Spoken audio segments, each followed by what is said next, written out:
जय हिंद दोस्तों, कैसे हैं आप सब। आशा करते हैं आप सब अच्छे होंगे। देखिए, अगर आपने भी यूपी पुलिस कांस्टेबल का एग्जाम दिया था 8, 9 और 10 तारीख वाली, तो आप सभी के मन में कहीं ना कहीं ये सवाल चल रही थी कि इस बार उत्तर कुंज यानी कि आंसर की हमें कब तक देखने को मिलेगी। फाइनली विभाग की तरफ से बड़ी खुशखबरी सामने निकल कर आ रही है। क्या कुछ अपडेट है, सारी जानकारी आपको इस वीडियो में प्रोवाइड कराएंगे।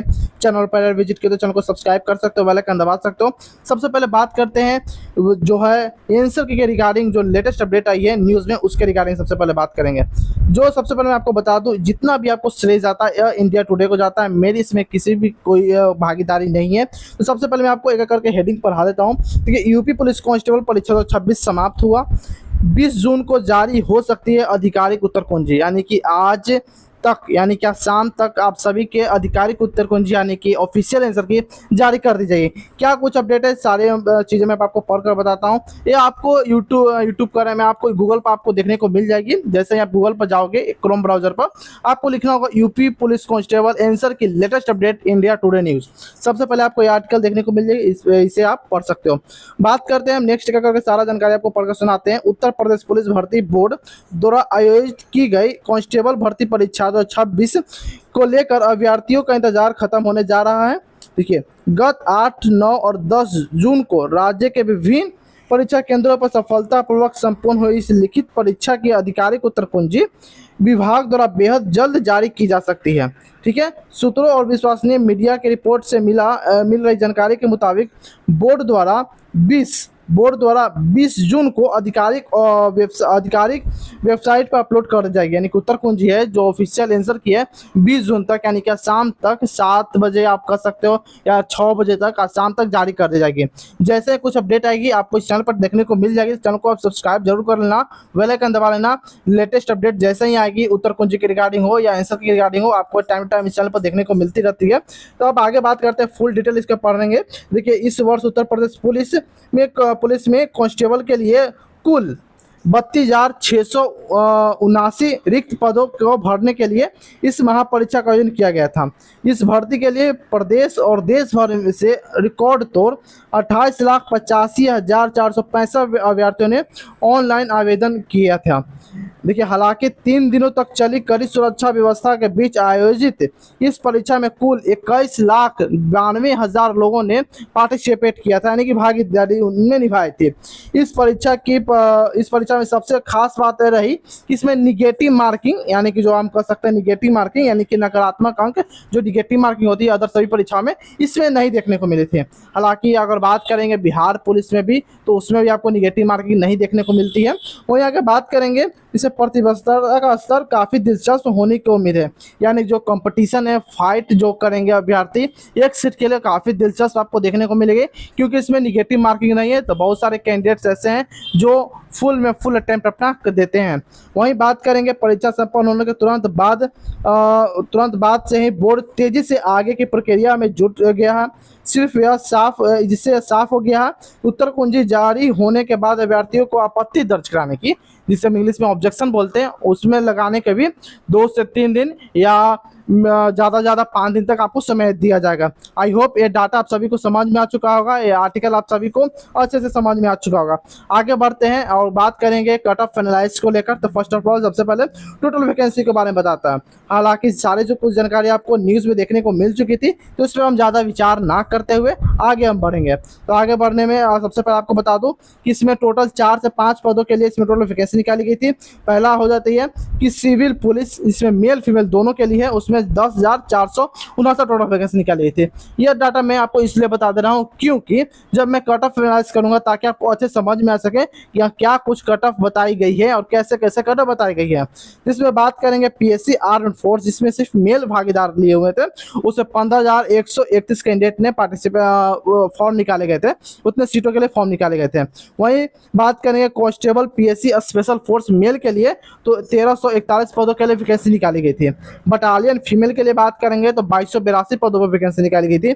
वहीं बात करेंगे पुलिस हॉर्स राइडर के मेल के लिए हम बात करेंगे तो 71 पदों पर वैकेंसी निकाली गई थी। एसटी के लिए सिर्फ एक पोस्ट है, सबसे ज़्यादा यूआर में 30 पोस्ट है। जेल वार्डन मेल के लिए 3279 और फीमेल के लिए बात करें 106 टोटल पदों पर वैकेंसी निकाली गई थी। अगर आप टोटल को सम कीजिएगा तो आपको 32,679 टोटल आपको निकल कर देखने को मिलेगी। हालांकि आप यूआर में भी देख सकते हैं कि यूआर में टोटल कितने सभी कैटेगरी या सभी पोस्ट मिलाकर यूआर में कितनी वैकेंसी निकाली गई है, ये भी आप देख सकते हैं कि 13,093। ईडब्ल्यूएस की बात करेंगे, एससी की बात करेंगे, एसटी की बात करेंगे, सारा कुछ यहाँ जानकारी प्रोवाइड करा दिया गया, आप एक एक करके देख सकते हो। आई होप ये डाटा आप सभी को समझ में आ चुका होगा। नेक्स्ट बात कर लेते हैं एग्जाम हाईलाइट को लेकर। देखिए परीक्षा जो आपका कंडक्ट कराई गई थी या ऑफलाइन मोड में आपका परीक्षा कंडक्ट कराई गई थी, इसमें टोटल 150 प्रश्न पूछे गए थे जो कि आपको 300 नंबर के हुए। यानी कि जो भी मैं आपको कटऑफ बताऊंगा काफ़ी ठीक ठाक है। और आप सभी के लिए जो बात करेंगे हम अंकों से हम बात करेंगे, क्वेश्चन को लेकर रिगार्डिंग क्वेश्चन के रिगार्डिंग हम बात करें कितना क्वेश्चन आपके सही होना चाहिए, हम क्वेश्चन पर ही आके डिस्कशन करेंगे। वहीं मार्किंग स्कीम की हम बात करें 2 अंकों का, यानी कि एक क्वेश्चन के लिए 2 अंक निर्धारित किए गए थे और ये निगेटिव मार्किंग नहीं थी जो मैं आपको पहले ही बता दिया। आगे अगर हम बात करेंगे नेक्स्ट को लेकर, इसमें हम शिफ्ट वाइज डिटेल आपको बताने वाले हैं। देखिए 8 जून की अगर हम बात करेंगे तो पहले शिफ्ट आपका मॉडरेट पूछी गई, वहीं सेकंड शिफ्ट की अगर हम बात करेंगे तो इजी टू मॉडरेट रही। 9 जून की पहले शिफ्ट का moderate to hard and second shift की अगर हम बात करेंगे तो आपका मॉडरेट लेवल की पूछी गई थी। 10 जून की बात करें पहले shift hard and second shift easy to moderate बताई जा रही है। हालांकि यह बच्चों के द्वारा दिया गया मौखिक रूप से डाटा है, इसमें आंसर की कहीं भी कोई किसी प्रकार कोई रोल नहीं है। जैसे आंसर की आती है इसमें आपको कट ऑफ में बदलाव देखने को मिलेगी। साथ ही साथ जो डाटा को लेकर आप सभी के मन में कंफ्यूजन है कि आप कैसे इजी बता दे रहे हो या आप कैसे हार्ड बता दे रहे हो, तो आप सभी के अनुसार ही डाटा दिया गया। चाहे आप झूठ भी बोल सकते हो, सच भी बोल सकते हो, लेकिन अधिकतर कैंडिडेट्स ऐसे हैं, ज़्यादा से ज़्यादा कैंडिडेट्स वो झूठ ही डाटा प्रोवाइड कराते हैं। तो अब इस पर विश्वास ना करते हुए आप आंसर का इंतजार करें, उसके बाद जो डाटा हमारे पास आएंगे उस पर आप जो भरोसा कर सकते हैं। हालांकि इसमें ज़्यादा का आपको एयर फेयर देखने को नहीं मिलेगी, माइनर्स आपको देखने को मिलेगी। जी हाँ, जो मॉडरेट बताई जा रही है मॉडरेट टू हार्ड हो सकती है, जो इजी बताई जा रही है वो इजी टू मॉडरेट हो सकती है, मॉडरेट वाले इजी हो सकते हैं। इतना ही आपको अंतर देखने को मिलेगा। ये नहीं इजी वाला डायरेक्ट हार्ड हो जाएंगे और हार्ड वाला इजी हो जाएंगे, नहीं, इजी टू मॉडरेट हो सकते हैं या मॉडरेट टू हार्ड हो सकते हैं, इतना का अंतर आपको देखने को मिलेगी। आगे अगर हम बात करते हैं एग्जाम पैटर्न को लेकर, तो आप सभी लोग को मालूम हो चुका है एग्जाम पैटर्न क्या कुछ इसमें देखने को मिली थी। सबसे पहले बात करेंगे सामान्य विज्ञान को लेकर, इसमें कुल 38 प्रश्न पूछे जाते हैं, ठीक है, जिसके लिए आपको 76 अंक निर्धारित है। इसी प्रकार से सामान्य हिंदी के लिए 74 अंक, गणित के लिए 76 अंक और रीजनिंग के लिए 74 अंक निर्धारित है। टोटल 150 क्वेश्चन पूछे गए थे, 300 अंकों के थे।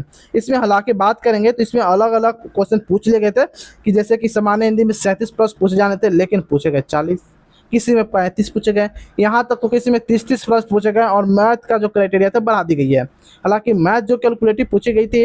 रीजनिंग की बात करेंगे तो जो इसमें मिसिंग नंबर थे उसमें भी जो सवाल काफ़ी लेंदी रही है। तो अपना अपना ओपिनियन जरूर शेयर कीजिएगा, क्या कुछ रही आप सभी का कट ऑफ कितना देखने को मिल सकते हैं या आप कितना सेफ स्कोर आपके अनुसार हो सकता है, कमेंट में आप लोग जरूर बताइएगा। आगे अगर हम बात करते हैं सब्जेक्ट वाइज डिफिकल्टी लेवल को लेकर, तो मैंने आपको सारा कुछ बता दिया कि जो गणित थी मॉडरेट टू हार्ड रही, इसमें लेंदी कैसे हुई। तो जो कैलकुलेटिव प्रश्न थे, टाइम टेकन प्रश्न है, उसमें काफ़ी बच्चों का समय भी चला गया।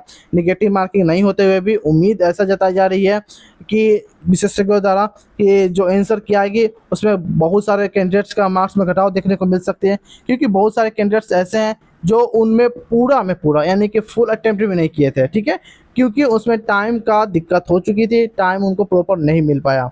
आगे बात करते हैं जो फिजिकल के रिगार्डिंग क्या कुछ कट ऑफ रहने वाली है। तो देखिए अगर आप बात करते हैं पीएचडी के लिए, तो सबसे पहले आपका पीएचडी होती है, उसके बाद आपका पेट एग्जाम कंडक्ट किए जाते हैं। तो एक ही दिन दोनों हो जाते हैं, ऐसा नहीं है कि अलग अलग होते हैं, एक ही दिन सारा कुछ हो जाते हैं।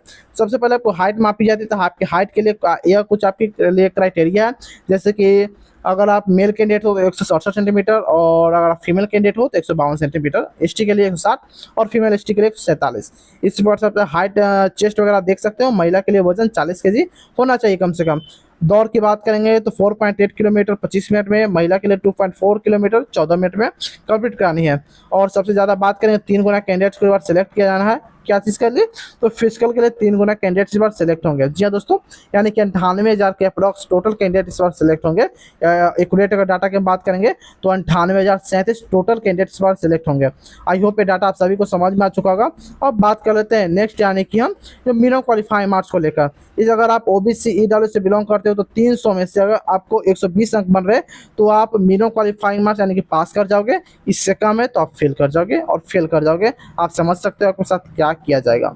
SC की बात किया जाए तो 300 में से कम आपको 105 अंक आपको आने चाहिए। अगर 105 से भी कम अगर आपका है तो आप सेफ नहीं हो, कम से कम 105 आना चाहिए, इससे कम हो तो आप फेल हो। और आपके साथ क्या हो सकता है आप सभी को बखूबी मालूम है, हमें एक्सप्लेन करने की कोई ज़रूरत नहीं है। बात करते हैं एक्सपेक्टेड कट ऑफ को लेकर। अगर हम सबसे पहले क्वेश्चन की बात करें, ज़्यादा सारा कुछ आपको क्वेश्चन के दिया गया है। यूआर की 115-17 क्वेश्चन अगर आपका सही हो पा रहा है तो सेफ हो। ओबीसी में 112 से 15, ईडब्ल्यू से 106 से 9, और एससी के लिए 103 से 5, एसटी के लिए 100 से 102 के करीब में। यूआर के लिए जनरल से 100 से 10, 112, ओबीसी 6 से 8, ईडब्ल्यू 106 से 104 से 6, एससी 104 100 से 103, और 98 की बात करेंगे, सॉरी एसटी के लिए 98 से 100 के करीब में अगर क्वेश्चन सही है तो यहाँ पर आप सेफ हो। बाकी बात किया जाए आंसर की के रिगार्डिंग, रिजल्ट के रिगार्डिंग और कुछ इन्फॉर्मेशन आएगी तो इस चैनल पर टाइम टाइम आपको देखने को मिल जाएगी। चैनल को सब्सक्राइब कर सकते हो, बेल आइकन दबा सकते हो। हालांकि उत्तर कुंज शाम तक जारी कर दी जाएगी, जैसे ही इसका नोटिफिकेशन आएगी तो आपको इस चैनल पर देखने को मिल जाएगी। चैनल को सब्सक्राइब कर सकते हो, बेल आइकन दबा सकते हो। फिर मिलते हैं कोई और इन्फॉर्मेटिव वीडियो में, तब तक जय हिंद जय भारत दोस्तों।